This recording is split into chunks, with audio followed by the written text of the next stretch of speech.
graph is not linear, and many factors and influences from technology to local and global politics will play a role. So let's start this futuristic jump on Beach Road just by Walking Street. Well, not the Walking Street we knew and loved. Walking Street is now a beautiful promenade walk with one side overlooking the bay, as one side of this street no longer exists. No go-go bar in sight. Pattaya is now far more Western and chasing a different tourist. There are plenty of Chinese restaurants catering for both tour groups and now the Chinese traveller who's travelling alone. 70% of Pattaya's tourists is Chinese, 25% Indian and only 5% other. But these Chinese and Indian travellers have money, and why wouldn't they, as the emerging middle class of 2017 has now emerged. Thais like these tourists. They spend good money and have decent manners.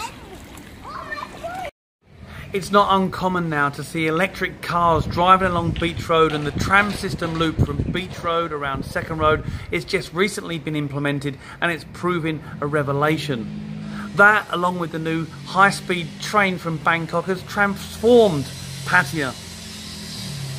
The relative property slump of 2017 seems a distant dream, with Bangkokian commuters choosing to live in Pattaya and travel to work to Bangkok every day. After all, it takes 30 minutes, and wouldn't you rather to live by the coast with a breeze and fresh air? Property prices have increased, and the single unit boom of 15 years ago are being converted into 1- and 2-bedroom apartments to cater for the Bangkok Thai wanting a bigger place to live, right here in Pattaya. There is now a scramble for the best apartments, as following the Chinese government's relaxation of laws getting money out of their country since 2020, it means more and more Chinese are buying up property. And you remember those Russians?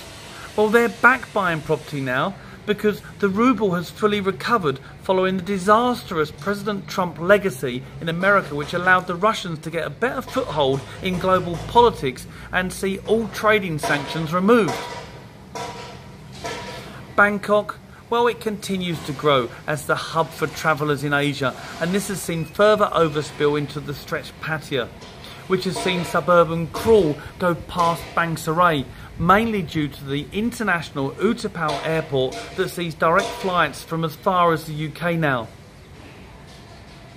As for us expats, and especially the retirees of 10 years ago, even with the complete relaxation of visa restrictions, most have now left.